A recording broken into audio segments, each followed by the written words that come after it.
in the cold silence between stars, where ancient civilizations had mapped every constellation, where empires of light had risen and fallen across 10,000 years of recorded galactic history. There existed an archive unlike any other in the known universe. The conclave of eternal memory had built it across 7 centuries, a monument to the failures, collapses, and extinctions of every sentient species ever catalogued. It floated at the gravitational center of the galaxy, a structure larger than most moons, humming with the accumulated data of 312 civilizations. Its purpose, as the conclave described it in their founding charter, was simple and clinical: to preserve the record of every species that had tried and fallen short of the stars. Chief Archivist Zenvola, a Ketheri elder, whose 4 luminescent eyes had witnessed 6 centuries of collection, drifted through the Hall of Forgotten Peoples on the morning the alert arrived. The hall stretched 4 kilometers in every direction, lined with crystalline data pillars,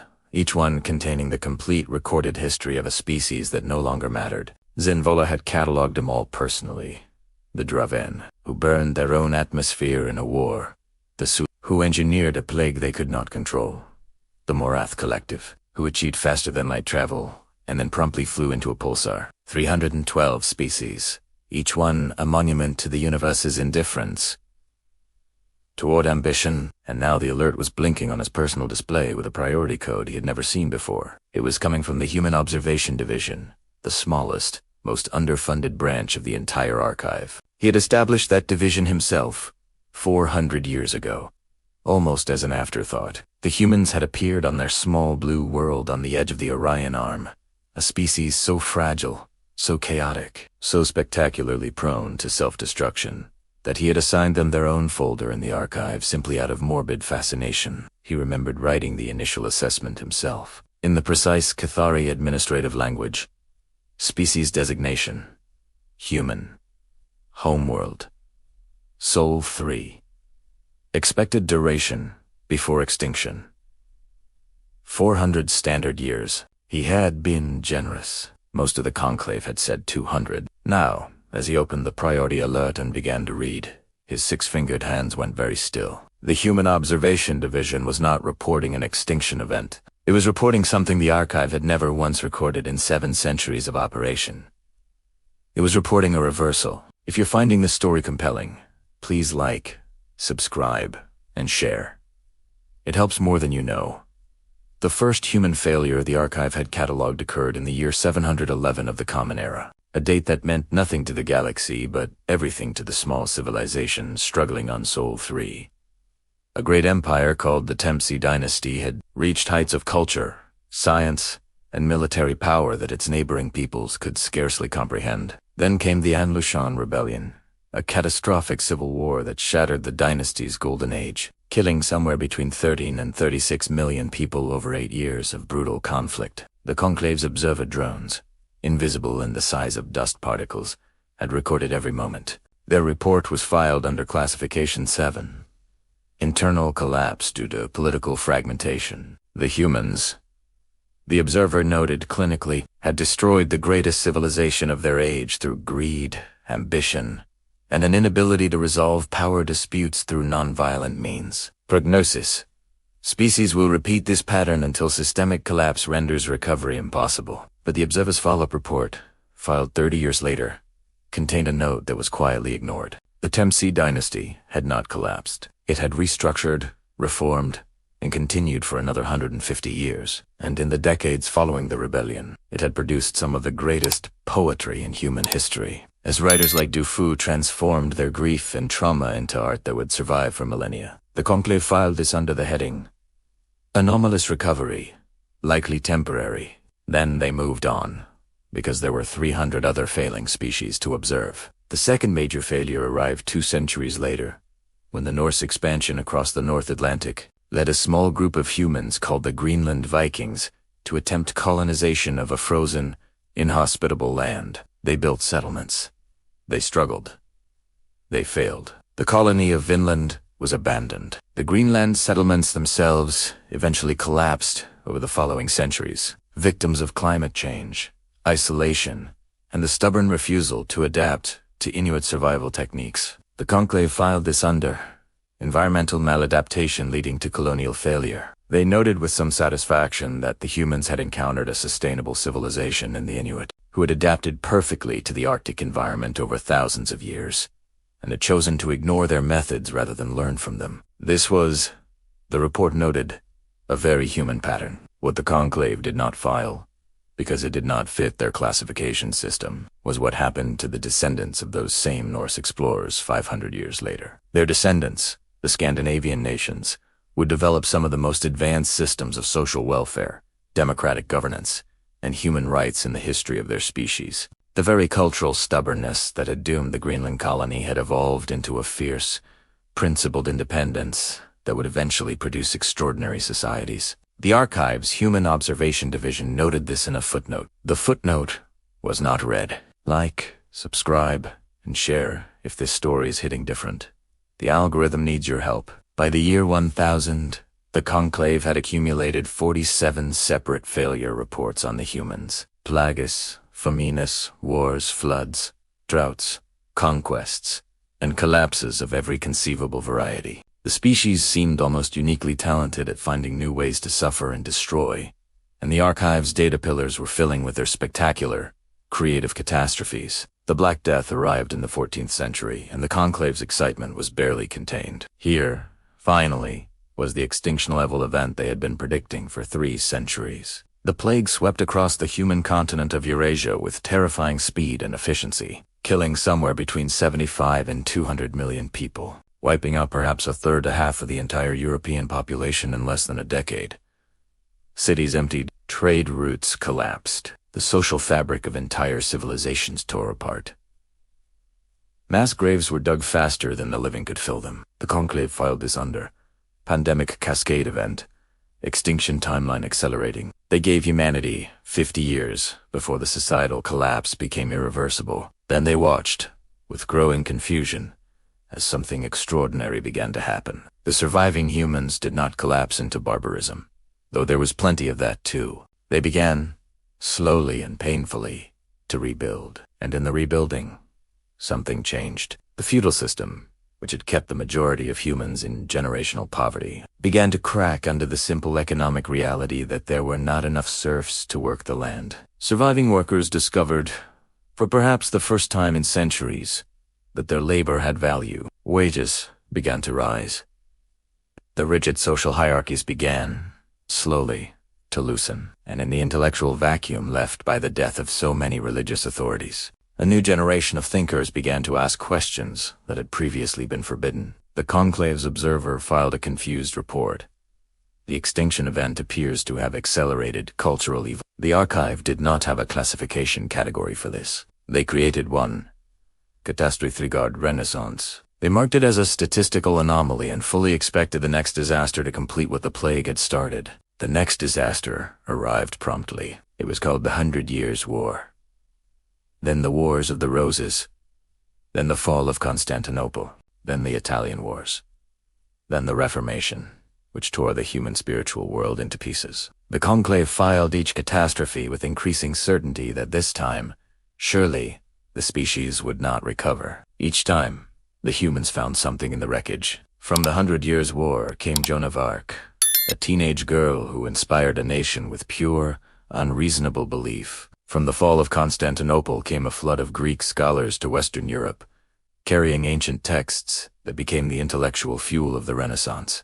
From the Reformation came the printing press revolution that permanently democratized knowledge. The Archive's Human Observation Division began to develop a theory, which it shared with no one, because the theory was embarrassing and the division had no desire to be left out of the conclave. The theory was this: humans did not recover despite their catastrophes. They recovered through them.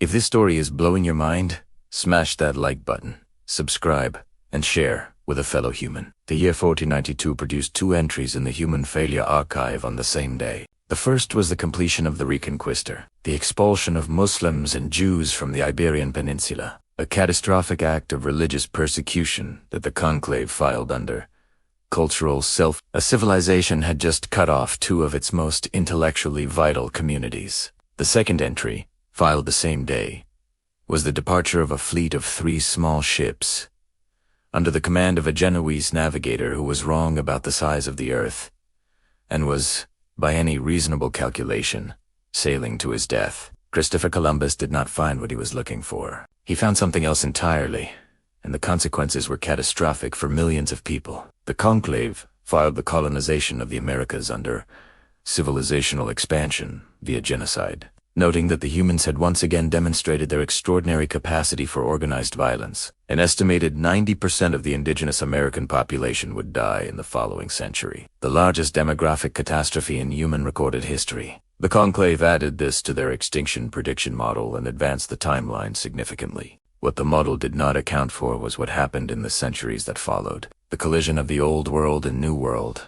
as catastrophic as it was for the indigenous peoples, created a biological, cultural, and intellectual exchange of staggering complexity. Foods, ideas, animals, plants, diseases, art forms, and belief systems began crossing the oceans in a global mixing that had never happened anywhere in the galaxy's recorded history. The Conclave had observed species conquer each other before. They had observed cultural assimilation. They had never observed a species conduct, a planetary-scale collision of civilizations, and emerged from it with something that was genuinely, bewilderingly new. The observer assigned to the Americas filed a report with an unusual tone for a Conclave document. The tone was something close to bewilderment. She wrote, "The humans are doing something we have not classified. They are taking their worst impulses, their greed, their violence, their territorial aggression, and somehow metabolizing these impulses into new forms of culture, governance, and knowledge. This is not recovery.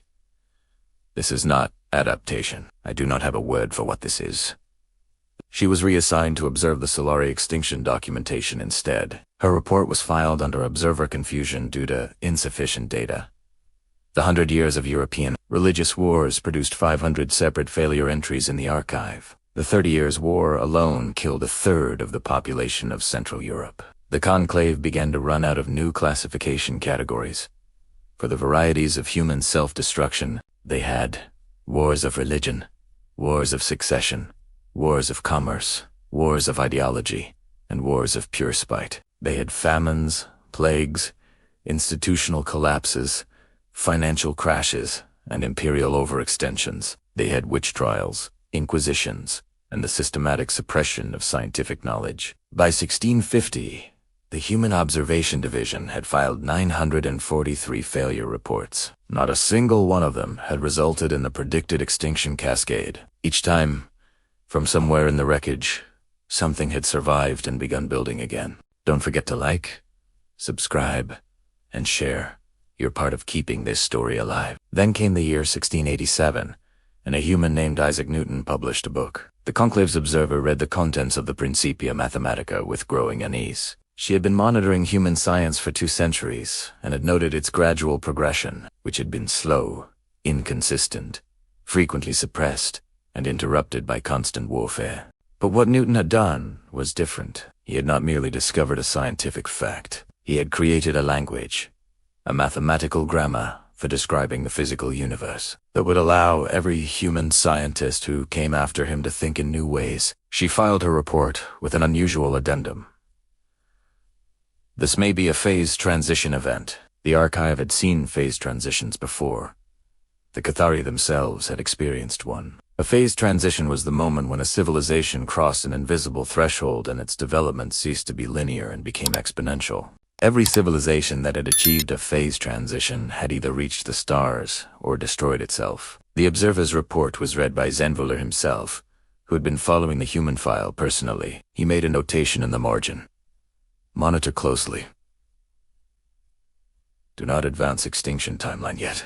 The next 2 centuries confirmed the observer's instinct with almost terrifying speed. The scientific revolution fed into the Enlightenment, which fed into the Industrial Revolution, which transformed the human world with a speed that the Conclave had never recorded in any other species. In less than 300 years, humanity went from hand-powered agriculture to steam engines, from sailing ships to steam-powered ironclads, from candlelight to electricity. The archive's failure reports kept coming, because the industrial transformation was also producing catastrophes of new and creative varieties. Child labor, industrial pollution, colonial exploitation, and working conditions of horrifying brutality filled the Conclave's records alongside the technological achievements. The humans seemed incapable of achieving anything without simultaneously doing something terrible. The observer assigned to the 19th century, a young Cathari named Velsorin, filed a note that became famous within the small community of researchers who specialized in human observation. I have been attempting to calculate the ratio of achievement to atrocity in human development, and I have concluded that this calculation is meaningless. The humans do not separate these things. They produce them together from the same source. Their violence and their creativity appear to arise from the same fundamental characteristic, which I am tentatively describing as an unwillingness to accept limitation. They do not recognize when something is impossible. They attempt it anyway, and in attempting it they break things and fix things simultaneously. I do not believe this species will go extinct. I believe they will become something we cannot predict. Velsorin was 17 years into his posting when the 20th century began. He would spend the next 100 years filing the most extraordinary sequence of reports in archive history. If this story is giving you chills, like it, subscribe for more, and share it right now. The First World War arrived in 1914, and the Conclave believed, finally, they had their extinction event. The industrialization of warfare had produced weapons of mass destruction on an unprecedented scale. Machine guns, artillery barrages, poison gas, and aerial bombardment combined to kill approximately 17 million people in 4 years of mechanized slaughter. The social order of an entire continent collapsed. 4 empires fell. A generation of young men, the intellectual and creative seed stock of a dozen nations, was destroyed. The pandemic that followed, the Spanish flu, killed another 50 million people. The Conclave advanced the extinction timeline to 100 years, maximum. Then came the Great Depression, the rise of totalitarianism, and Velsorin began filing his reports with a particular kind of exhausted wonder that his supervisors found professionally inappropriate. His 1933 report read, in part, "The humans have produced simultaneously the most sophisticated art, music, literature, and scientific achievement in their history, and the most barbaric political movements in recorded galactic observation. Einstein's giving lectures on relativity in Berlin, while Hitler is giving speeches in Munich. Picasso is painting Guernica, while Franco is bombing the actual town of Guernica. The humans are having their greatest cultural flowering and their worst political crises in the same decade, in the same cities, sometimes in the same buildings. I confess, I find this species impossible to look away from." This report was flagged by Zenvaler as containing inappropriate emotional language. Velsorin was officially reprimanded and unofficially told that Zenvaler agreed with every word. The Second World War produced the archive's largest single file on any species event, 70 to 85 million dead. The Holocaust. Hiroshima and Nagasaki. The systematic, industrialized murder of 6 million Jewish people and millions of others. The firebombing of Dresden. The siege of Leningrad. The rape of Nanking. The Conclave filed all of it, and the extinction timeline was revised to 50 years. Then they watched the humans do something that no species in the archive had ever done. They stopped the war and did not destroy, they defeated. The Marshall Plan rebuilt the economies of the nations that had just tried to conquer the world. The Nuremberg trials attempted, however imperfectly, to establish that even leaders of nations were accountable to a universal standard of human rights. The United Nations was founded on the radical premise that all nations could talk before they fought. The Conclave filed this under post-catastrophic institutional innovation. It was a classification category that had never been used before, because no species had ever done it before. Like, subscribe, and share.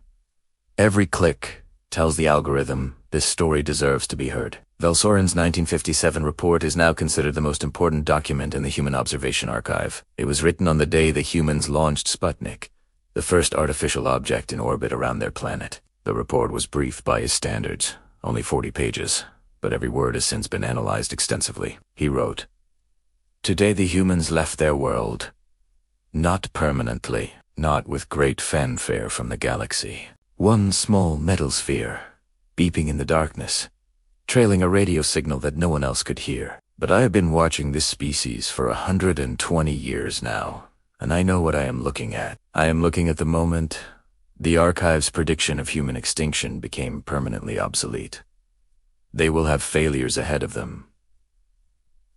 Catastrophic ones. This is certain. They will have wars, plagues, environmental crises, and collapses that will fill our records for centuries. But the thing that defined them, the thing I've struggled to name for all these years, has now expressed itself in its purest form. They looked up at the stars from a planet covered in wounds they had inflicted on themselves, from a species still processing the trauma of the worst war in their history, and they looked at the absolute silence of space, the infinite hostile vacuum between worlds, and they decided to go there. Not because it was safe, not because it was certain, not because anyone told them they could, because they looked at something impossible and decided to attempt it anyway. I have been wrong about this species since the day I was assigned to them. We have all been wrong about this species. The Archive's classification system was not built for what they are. It was built for species that fail and stop. It has no category for a species that fails and accelerates. Belsoren submitted his resignation alongside the report, requesting reassignment to any species that was less exhausting to observe. The request was denied. Zenvola wrote back a single sentence. "You are the only person in the conclave who has even begun to understand what we are looking at." The Cuban Missile Crises arrived in 1962, and for 13 days, the conclave watched in genuine suspense. The humans had built weapons that could sterilize their entire planet from the surface. They had placed those weapons in the hands of two competing empires, locked in an ideological conflict that both sides had convinced themselves was an existential struggle for civilizational survival. The Archive's probability models gave a 37% chance of nuclear exchange. In the conclave, that was considered a near certainty. No other species had ever survived a 37% probability event of that magnitude. For 13 days, 2 men in 2 cities held the fate of all 3 billion humans in their hands, and then they stepped back. Belsoren's report on the resolution of the Cuban Missile Crisis is a single sentence. "They are terrifying, and I mean that as the highest compliment I know how to give. You've made it this far. That means you're a real one. Like, subscribe, and share this story." The decades that followed produced failures at a rate and variety that kept the Archive's Human Observation Division staffed with a rotating team of 50 researchers, the most ever assigned to a single species. The Vietnam War, the Cultural Revolution, the Cambodian genocide, environmental destruction on a scale that threatened the stability of the planet's climate systems, the HIV/AIDS pandemic, which killed millions and was initially met with political indifference, the Rwandan genocide, the Bosnian genocide, famine in Ethiopia and Somalia. The Archive filed all of it, and for the first time in conclave history, began filing a parallel set of records. The parallel records documented something that had always existed in the human file but had never been given its own section. It was tight-lid human counter-movements, because for every atrocity, there was a resistance. For every genocide, there were people who hid the targeted in their homes at the risk of their own lives. For every famine, there were organizations that mobilized food across thousands of kilometers. For every pandemic, there were scientists who worked until they collapsed to find a treatment. For every political suppression, there were writers and artists and thinkers who found ways to speak. The Archive's parallel records documented the anti-apartheid movement and the fall of the Berlin Wall. They documented the creation of the internet, which the humans had built to survive nuclear war and accidentally used to connect every mind on the planet to every other mind. They documented the eradication of smallpox, a disease that had killed an estimated 300 million humans in the 20th century alone, eliminated through the largest coordinated public health campaign in species history. They documented the Green Revolution, which fed billions of humans who would otherwise have starved. They documented the Montreal Protocol, the first time every nation on the planet had agreed to stop doing something collectively damaging, even at significant economic cost. The Conclave had never seen this before. A species that was simultaneously its own worst enemy and its own most passionate defender. The Archive's oldest a Cathari who had been with the Conclave for 9 centuries, reviewed the Human Observation Division's parallel records and said something that became a famous quote, "Other species fail and seek stability. Humans fail and seek meaning. And meaning is more dangerous than stability and more powerful." Like, subscribe, and share. This story is for every human who ever refused to quit. The year 2001 produced a failure entry that the Archive filed under a new classification: Civilizational Trauma Response with Unknown Long-Term Consequences. On September 11th, 19 humans with box cutters and a plan born of grievance and ideology murdered nearly 3,000 people and triggered a chain of consequences that would kill hundreds of thousands more over the following 2 decades. The conclave watched the United States of America, the most powerful nation in human history, make decisions in the following years that the archive described carefully and without judgment. 2 wars, a global surveillance apparatus, the use of torture, the suspension of legal rights, and a steady erosion of the principles the nation had built its identity upon.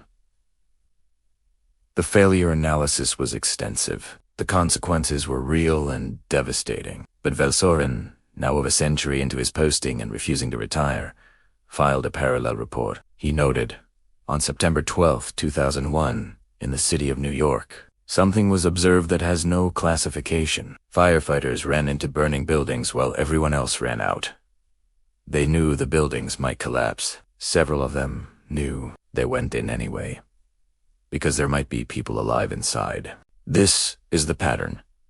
It is always the pattern. The species breaks, and then someone runs toward the breaking. He documented the Muslim countries that offered condolences and aid to America in the days after the attack. He documented the Iranian citizens who held candlelight vigils for the American dead. He documented the stories of the passengers on United Flight 93 who, upon learning their plane was a weapon, voted on what to do and then charged the cockpit. They could not save themselves. They saved everyone else. The archive's probability models had no framework for this. Valsorin wrote in his personal log, not in any official report. I have spent a century watching a species that seems to contain within it simultaneously the capacity for every evil the universe has ever produced, and the capacity for a kind of selfless, irrational, unreasonable love that I have not seen in any of the 312 species I have studied. I do not know what to do with this information. I think perhaps there is nothing to do with it except bear witness. The 2008 financial crisis filled the archive with reports of institutional failure and human suffering. The Arab Spring documented both the human hunger for freedom and the brutal cost of seeking it. The Syrian civil war, the refugee crisis, the rise of nationalist movements across the developed world, the resurgence of authoritarianism in nations that had seemed to leave it behind. The archive's Human Observation Division produced its largest single-year report in 2016, documenting what it called a civilizational identity crisis of unusual scale and complexity. The humans were arguing with themselves, loudly and sometimes violently, about what they believed and who they were and what kind of world they wanted to live in. The conclave reviewed the report, and a consensus began to emerge among the senior researchers. The consensus was, this is not a precursor to extinction. This is the noise a species makes when it is trying to become something new and hasn't figured out what that is yet. Like, subscribe, and share. We're in the home stretch of humanity's most extraordinary story. Then came 2020, and the archive prepared what it believed would be its most significant human report. A novel coronavirus emerged from the human city of Wuhan and spread across the planet with a speed that the humans' interconnected world had made inevitable. Within weeks, it was everywhere. Within months, it had killed hundreds of thousands. The global economy, which humans had spent a century building into an impossibly complex interdependent system, began to fracture under the weight of closed borders and shuttered businesses. The conclave watched with the kind of attention usually reserved for final events. Here was the combination they had been predicting for centuries. Pandemic plus economic collapse, plus pre-existing political polarization, plus a civilization that had spent decades eroding its institutional trust and social cohesion. The probability model said, this is the one, and the humans did fail, in many ways. Governments mismanaged the response. Misinformation spread. Hundreds of thousands died who might have survived with better coordination. Political divisions deepened. Trust in institutions fell further. The toll was real, and the failures were documented with careful precision. But Valsorin, who was by now so old that younger Cathari researchers whispered that he had gone native, filed a parallel report that ran to 400 pages and was titled simply, Also This, within 3 days of the pandemic declaration. Grocery store workers and delivery drivers, and nurses and bus drivers and sanitation workers showed up for work in a dying world because someone had to and they were someone. Also this, within months, human scientists produced a vaccine using a completely new biological technology that had been theorized but never successfully deployed. They did it in less than a year. The fastest vaccine development in human history. The previous record had been for years. Also this. In the United Kingdom, a 99-year-old veteran named Tom Moore walked laps of his garden to raise money for health workers. Because he wanted to do something, and that was what he could do. He raised over £32 million. Also this. In balconies across Italy, in the depths of the first lockdown, people began to sing.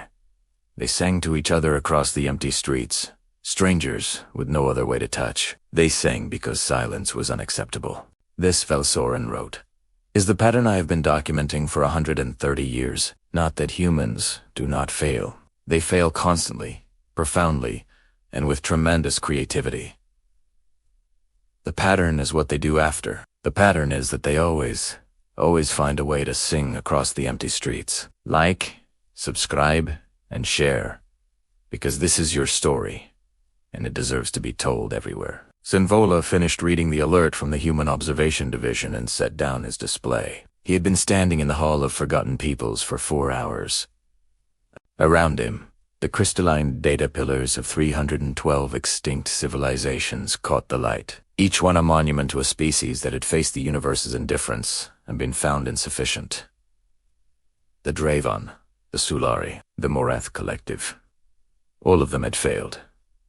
All of them had stopped. He thought about the first entry in the human file, that clinical assessment written 700 years ago. Expected duration before extinction. 400 standard years, maximum. He thought about Velsoren's most recent report, filed just days ago, covering the James Webb Space Telescope's latest images of galaxies 13 billion light-years away. The humans, Velsoren had written, are now looking at light that left its source before their planet existed. They built a machine, floated it in space, pointed it at the oldest darkness they could find, and said, "Show us where we came from," and the universe answered. Zenvola walked to the terminal at the center of the hall and opened the oldest record in the human file. He read through it slowly, something he had not done in centuries. The first documented human failure. The Andalusian Rebellion. 755C. Classification. 7. He scrolled through the centuries. Plague. War. Famine. Collapse. Genocide. Environmental catastrophe. 943 failure reports became 2,000, became 5,000. By the 20th century alone, the human file was larger than the combined files of every other species the archive had ever observed. They had failed more times than any species in recorded galactic history. They had failed at more things, in more ways, with more spectacular creativity and than anything the Conclave's classification system had been built to handle.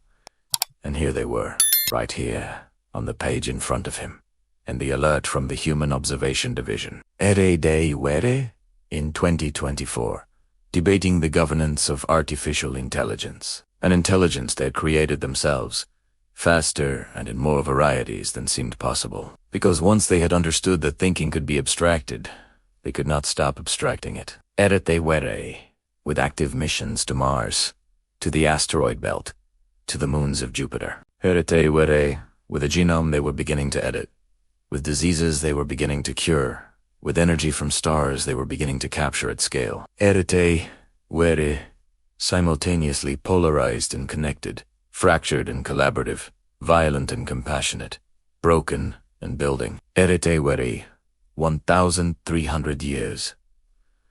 After the first entry in their failure file, and they were more alive, more in numeros, more technically capable, more globally interconnected, and more aggressively pointed at the stars than at any previous moment in their existence. Zenvola closed the terminal and stood very still in the Hall of Forgotten Peoples. After a long time, he spoke to the empty hall. He said, "I have been the archivist of failures for 700 years. I have cataloged the endings of 312 civilizations. I have built this archive as a monument to the universe's indifference to ambition, and I have been watching one small species on one small world fail, and fail, and fail, and refuse, with a stubbornness that I can only describe as cosmically unreasonable, to take the hint. Pause. Then he said, I think we need to rebuild the classification system. This is the story of every human who ever stood up after being knocked down. Like, subscribe, and share. The emergency session of the conclave was called for the following morning. Every senior archivist in the 7 centuries-old institution was present. Zenvolos stood at the center of the chamber and delivered a presentation that would be discussed in academic circles for the next 1,000 years. He presented the complete human file. 1,300 years of documented failures. He presented it chronologically. Every catastrophe, every collapse, every predicted extinction that had not arrived. And beside each failure, he presented what had followed it. The Black Death and the Renaissance, the wars of religion and the Enlightenment, the World Wars and the United Nations, the Cold War and the Space Age, the AIDS crisis and modern virology, the financial crisis and the digital revolution, the pandemic and the mRNA vaccine. He did not editorialize. He let the pattern speak for itself. When he finished, the hall was silent for a long time. Then the oldest member of the conclave, who had been an archivist since before humans had discovered fire, asked the question that every person in the room had been thinking. She asked, "Are we certain they are not simply getting lucky?" Velsaron, who had traveled for 3 days to attend this session despite being long past retirement age, answered before Zenvoler could respond. He said, "I have been watching them for 140 years. I have watched them lose everything, repeatedly, and begin again, repeatedly. I have watched them kill each other in numbers that would have destroyed any other species we have ever catalogued. I have watched them build the most sophisticated civilization in this arm of the galaxy, on a foundation of almost uninterrupted catastrophe." He paused and looked around the room. He said, "Luck runs out. What they have does not appear to run out. What they have is something we do not have a word for in any language I know. It is the opposite of acceptance. It is a refusal, at the cellular level, in the cultural DNA, in every story they tell their children, to treat any outcome as final. Their greatest texts, their oldest myths, their most beloved stories, are all about the same thing. They are about someone who should have stopped and did not. Someone who was told it was over and said, 'Not yet.' Someone who was broken by the world and stood up and said, 'Is that all?' Another silence in the chamber.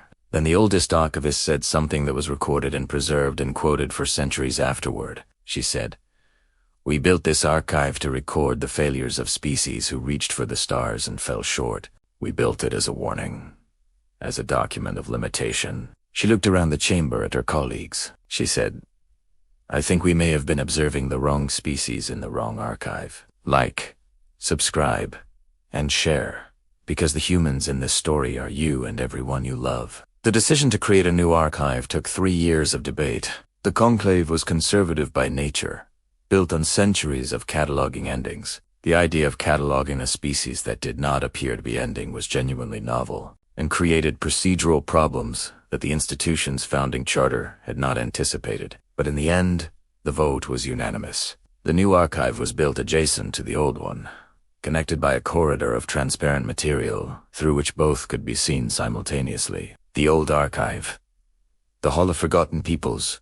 312 crystalline pillars. Monuments to every civilization that had tried and fallen and not gotten up again. The new archive. A single structure. Still growing. Its data so vast that it required a new storage medium, because the old medium had never been designed to hold this much. The new archive was officially titled The Record of Unfinished Species. It contained, as of its founding, exactly 1 entry. Zenvoler wrote the inscription himself, in every language the conclave recognized, and also in English, which he had been quietly learning for 50 years. In English, it read, "Here is the record of a species that was told 10,000 times, in 10,000 ways, that it was finished. Here is the record of what they did next. Here is the record of a civilization built in the wreckage of the civilization before it. And before that, and before that, back to the first human who looked at a fire and decided to control it. Back to the first human who looked at a river and decided to cross it. Back to the first human who looked at the stars and decided, with no evidence and no reason and no permission, that they were going there." This archive is not a monument to human perfection. The humans are not perfect. They are, in many ways, the furthest thing from perfect. This archive is a monument to something rarer than perfection. This archive is a monument to humans who refused to be finished. Velsaran read the inscription on the day the new archive opened. He stood in the corridor between the two archives and looked from one to the other for a long time. Then he filed what turned out to be his final official report to the Conclave before his retirement. It was brief. It was 3 sentences. He wrote, "I have been watching the humans for 147 years. I came here to document their ending. I stayed because they keep doing something I have never seen before and cannot look away from. They keep beginning. Like, subscribe, and share. Because humanity's story isn't over. It's just getting started." Back on Sol 3, on the small blue world at the edge of the Orion Arm, a child was being born in a hospital in a city that had been destroyed and rebuilt 17 times in its history. She would not know about the Conclave. She would not know about the archive. She would not know that somewhere in the cold silence between stars, a 700-year-old institution had spent 3 years of heated debate, deciding how to classify her species. She would grow up in a world that was broken in the ways it had always been broken and new in the ways it was always becoming new. She would encounter failures, large and small, personal and civilizational. She would encounter a world that sometimes seemed determined to undo itself, and she would do what humans do. She would find, somewhere in the wreckage of whatever had broken around her, something worth building, not because anyone told her to, not because it was certain to work, but because she was human, and that was what humans did. They looked at what was ending and said, "Not yet."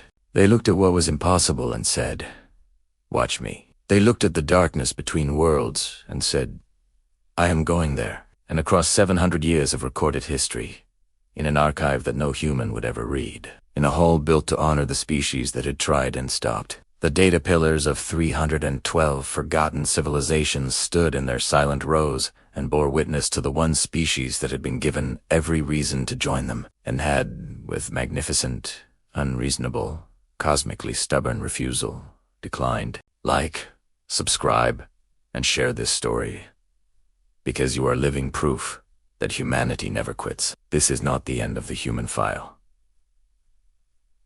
It never is. The file grows every day, filled with failures and recoveries, catastrophes and responses, every evidence of a species that has not yet figured out what it is, but has never stopped trying to become it. The Conclave's newest researchers, assigned to the human file as part of their training, are told on their first day what Velsaran told every junior researcher who ever worked under him. He said, "Do not try to predict them." He said, "Do not try to classify them by what they fail at. Classify them by what they do after." He said, "If you want to understand the humans, you must understand one thing about them. One thing that has been true since their first recorded history and remains true today. Every human alive is the descendant of every human who ever survived. Every catastrophe in that archive is a catastrophe that someone lived through. Every failure in that record is a failure that someone recovered from and had children and told stories. The humans carry their history in their bodies and their cultures and their myths.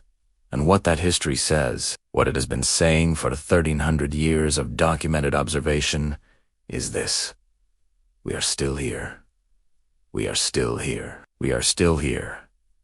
The stars are patient. The humans are coming. And so are you. Like, subscribe, and share, because this is our story, and it is nowhere near finished. The new archive had been open for 11 years when the first human signal reached Conclave space. It was not a deliberate transmission. It was not a greeting or a declaration or a warning. It was a radio echo from a deep space probe launched in the late 20th century, a small machine called Voyager 1. Still moving, still transmitting, after more than 40 years of travel. The Conclave's long-range detection array picked it up on a routine sweep and flagged it for analysis. The technician who received the flag sat with it for a long time before filing a report. She wrote, "The humans launched this object in 1977. It is still functioning. It is still talking. It carries a golden record containing sounds and images and mathematics and music. It was built to last. It was built to be found. It was built for us. Though they did not know us, they sent it into the dark with a message because they could not bear the idea of silence going unanswered." She paused in her report and then added a personal note her supervisor would later choose not to remove. She wrote, "I have reviewed the contents of the golden record 17 times. They included whale song. They included a mother's first words to a newborn child. They included Chuck Berry playing guitar and a pygmy girl's initiation song in Beethoven's Fifth Symphony. They included greetings in 55 human languages, including a language that was already nearly dead when they recorded it. They sent us everything they loved. They sent it into the void, not knowing if anyone was listening. I think we should listen. Like, subscribe, and share.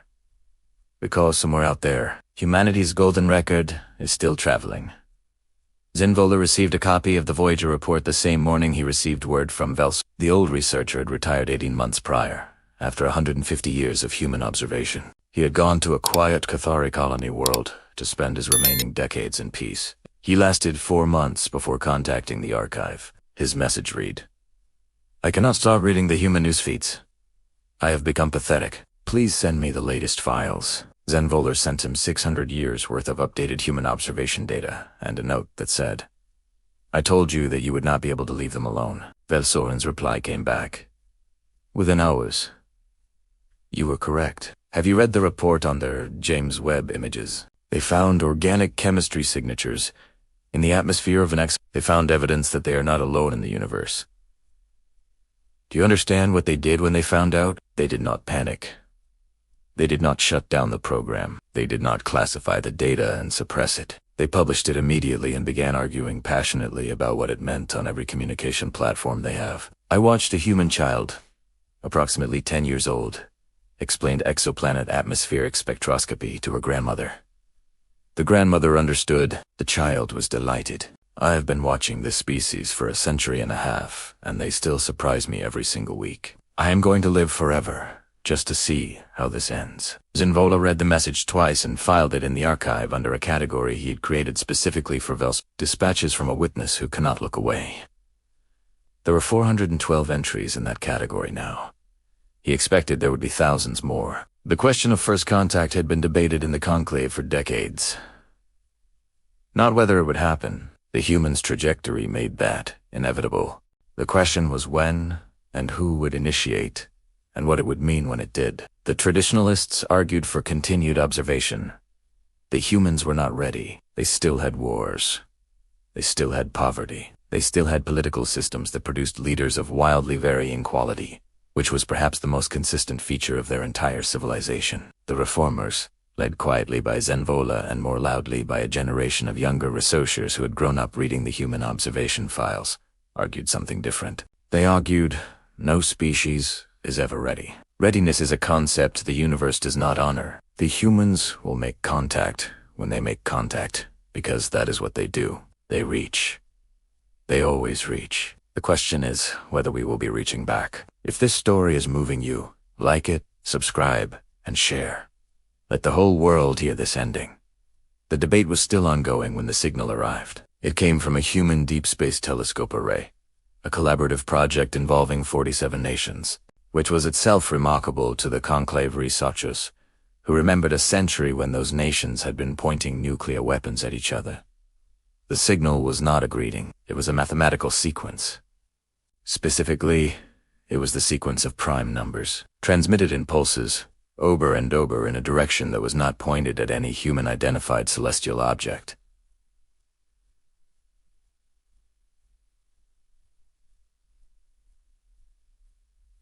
It was pointed at the dark. They were knocking on a door they could not see, in a corridor they could not be certain existed.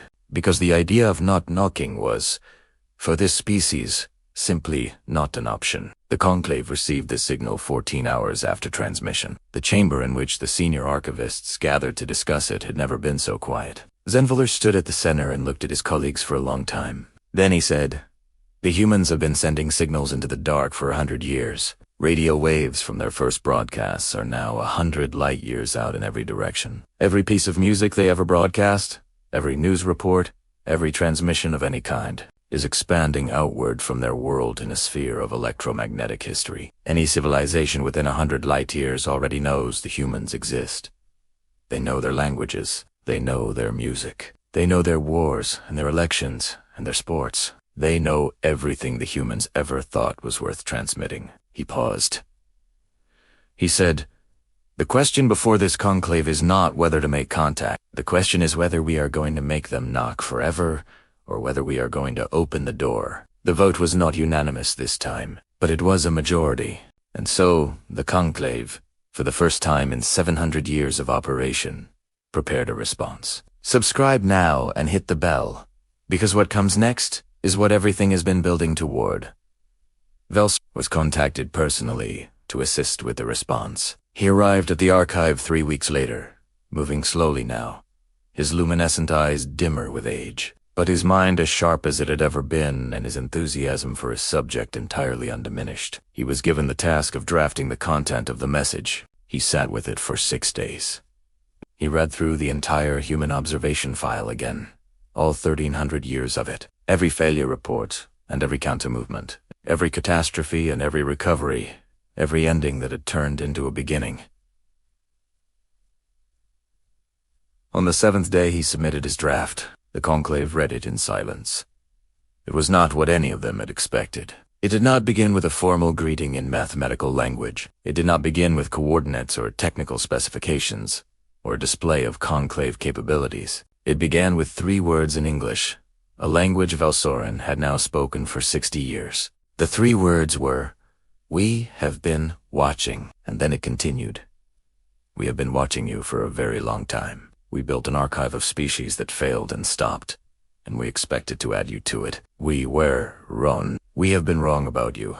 Specifically, more times than we have been wrong about anything in 7 centuries of observation. We consider this, now, to be a distinction rather than an embarrassment. We watched you survive the Black Death and build the Renaissance from its ashes. We watched you fight the worst war in your history and then choose, against all prediction, to rebuild your enemies. We watched you split the atom and then spend 80 years not using it on each other, mostly. We watched you leave your world and look back at it and call it beautiful. We watched you find evidence that you are not alone in the universe and immediately tell everyone you know. We have a record of your failures. It is the largest record we have ever compiled on any species. We also have a record of what you did after each failure. That record is why we are answering now. You have been knocking on the door in the dark. We are opening it. You are not alone. You were never alone. We have been here the whole time, taking notes, revising our predictions, and arguing among ourselves about what exactly to call what you are. We still do not have a word for it. Perhaps you can help us find one. We look forward to meeting you properly. We have been looking forward to it for a very long time. Like, subscribe, and share. Because this moment belongs to every human who ever refused to give up. The transmission was sent. The conclave then did something it had never done in its entire history. It waited.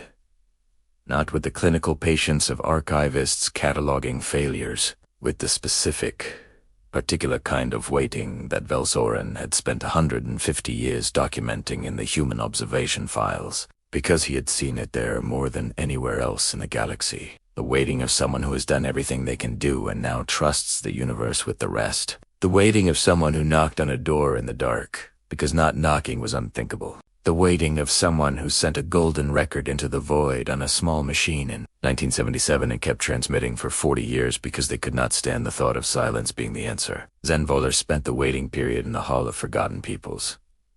He walked among the crystalline pillars of 312 extinct civilizations and thought about what made them different from the species in the new archive. He thought about the Draven who had burned their atmosphere. They had been a brilliant species, technically sophisticated, artistically remarkable. They had failed to resolve a political conflict and had chosen total destruction over compromise. He thought about the Sulari, who had engineered a plague. They, too, had been extraordinary. They had mapped their own genome centuries before the humans. They had seen the danger coming and had not been able to stop the faction that wanted to use it as a weapon. He thought about the Moroth Collective, who had achieved faster than light travel and had been so overwhelmed by the sudden expansion of possible that they had lost the thread of who they were. They had dissolved, not in catastrophe, but in a kind of civilizational vertigo. They had become unstuck from their own story and had simply stopped. All of them, in their own ways, had run out of the thing the humans seemed to have an inexhaustible supply. The thing Velsoren still had not found a word for. The thing that made a species, when broken, reach for the pieces and start building something new. The thing that made them knock on doors in the dark. The thing that made a child explain the universe to a grandmother and feel delighted being understood. This is what human legacy looks like. Like, subscribe, and share. Pass it forward. The response came 14 months later, which was faster than anyone had calculated as possible. The humans had not just received a signal. They had decoded it in 72 hours using a combination of every mathematical and linguistic framework they had developed in 3 centuries of radio astronomy. They had then spent 6 months in a debate that their media covered with the intensity usually reserved for their most consequential political events. The debate was not about whether to respond. The debate was about what to say. Every nation wanted input. Every scientific institution published a recommendation. Philosophers and theologians and artists and children in school classrooms submitted proposals. The final response was a composite, built from 10,000 suggestions, edited down by a committee that had spent 6 months arguing about every word. The conclave received it and Zenvala read it first, alone in his private office. He read it 3 times. Then he walked to Velsorin's quarters and sat down across from the old researcher and read it to him aloud, in English, as Velsorin had requested. The response began, "We know you have been watching. We were watching, too. We have been watching the sky for 100 years, looking for someone who might be there. We are glad you are there. We have a lot to tell you. We should warn you that we are complicated. We have spent 1,300 years failing at nearly everything and recovering from nearly everything, and we have a great deal of opinions about what this means, and we will probably argue with you about it. We also have music. We have an extraordinary amount of music. We have stories. We have more stories than we have time to tell. We have built things and broken things and rebuilt them in new shapes. We've gone to our moon and looked back at our world and seen how small it is and how much we love it anyway. We have found evidence that we might not be alone in the universe, and we told everyone immediately because we do not know how to keep quiet about something that matters. We have been knocking on this door since we first understood the door might exist. We have things to learn from you. We suspect we might have things to teach you too. We are ready. We have always been ready. We were just waiting for someone to open the door." Zenvoller finished reading and set down the document. Velsorin was quiet for a long time. Then the old researcher said, "They said they have music." Zenvoller said, "They do. We have been collecting it for 100 years." Velsorin said, "I know. I have been listening to it for 60 years. He paused. He said, "I think we have been waiting for the species to arrive for longer than we knew. I think the archive was always meant to end with them walking through the door. I think that is why we built it, not to catalog the endings, to recognize the one that was not ending, to be here, paying attention, when the species that refused to end showed up and knocked. Like, subscribe, and share." The Kagi just witnessed the moment humanity entered the universe. The formal first contact was scheduled for 3 years hence, time enough for both sides to prepare, to learn each other's languages properly, to build the technical infrastructure for communication, to manage, on the human side, the extraordinary social upheaval of knowing that you are not alone. The conclave watched the humans process the knowledge with the same fascination they had watched everything. There was fear. There was joy. There was conflict and debate, and a dozen new political movements, organized around the question of what contact with another civilization meant for human identity. There were protests and celebrations, and art movements, and religious crises, and scientific breakthroughs. There were children who declared they wanted to be the first humans to meet an alien, and began studying xenolinguistics before they had finished learning to read their own language. There was a 94-year-old woman in a small town who told a journalist, I always knew we were not the only ones. I am glad I lived to see it." There was a fisherman on a small island who said he did not understand what it all meant, but that the sea looked the same this morning as it always had, and that was enough for him. There was everything, as there always was with humans. All of it, every response and reaction and argument and celebration, was filed in the new archive. The archive that was still growing. The archive that had no end date. The archive called The Record of Unfinished Species. This story is yours. Like it, subscribe, and share it, because unfinished is the most human word there is. Velsorin did not live to see the formal first contact. He died 8 months before the scheduled meeting, quietly, in his rooms at the Colony World, surrounded by the accumulated research of 153 years. He left behind 200,000 pages of human observation, the most extensive record any single researcher had ever compiled on any species in Conclave history. He left behind a personal library of human music, literature, film, and art that took 3 years to fully catalogue after his death. He left behind a letter, addressed to the archive, to be read at the first contact ceremony. The letter was short. It said, "I spent my life watching a species that was supposed to fail. I watched them fail, over and over in ways large and small and catastrophic and petty. I watched them fail at peace, and fail at governance, and fail at treating each other with the dignity that every member of their species theoretically believed every other member deserved. I watched them fail at every prediction of their own potential that their best minds put forward. And then I watched them exceed every single one. I do not know what the humans will make of the galaxy. I do not know what the galaxy will make of the humans. I suspect both will be changed in ways that cannot be predicted, because the humans are involved, and prediction was never something they respected. But I know this. The galaxy has been waiting, though it did not know it was waiting, for a species that would not accept the silence between stars as an answer. A species that would look at the void and say, there must be someone there. A species that would build a golden record and launch it into the dark on faith. A species that would knock on a door it could not see and wait, and knock again and wait, and never, in 100 years of knocking, consider stopping. I have watched 312 species reach for the stars and fall short. I have watched one species reach for the stars and keep reaching past every fall. Tell them I said hello. Tell them I said I was glad they kept knocking. Tell them the door was always going to open. It just needed the right species on the other side. Like, subscribe, and share. For Velsorin, for every human who kept knocking, for all of us. The first contact ceremony was held on a neutral station at the edge of the solar system. The human delegation consisted of 12 people representing every inhabited continent on Earth. Among them was a linguist, a physicist, a musician, a poet, a child of 9 years old, who had won a global competition by writing an essay on what she would say to an alien if she ever had the chance. She had written, "I would tell them that we are complicated, and we are sorry about some of it, and we are trying to be better, and we brought music." Her essay had been read by every senior archivist in the conclave. It had been placed in the archive under the category Essential Human Documents. It was currently the most accessed file in the entire system.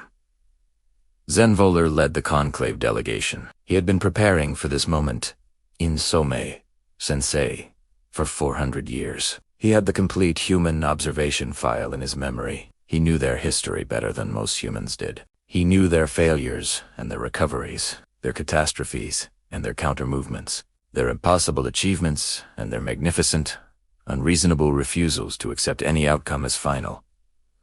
He knew Velsorin's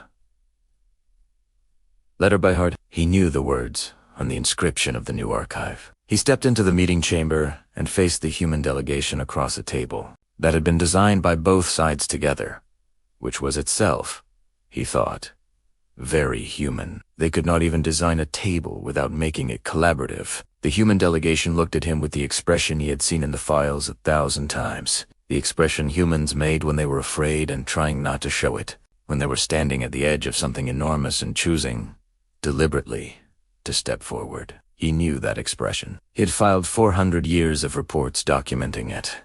He had a word for it now. He had found the word in the human files, in one of Velsorin's dispatches. The word was courage, not the absence of fear. The presence of something stronger than fear. The thing that made them run into burning buildings. The thing that made them charge the cockpit. The thing that made them knock on doors in the dark. The thing that had brought them here.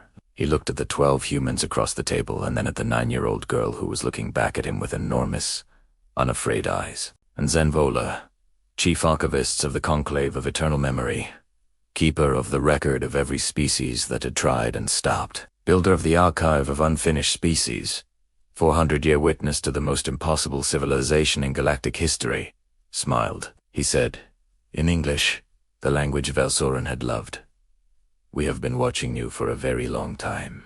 The girl said, "We know." "We were watching too," he said.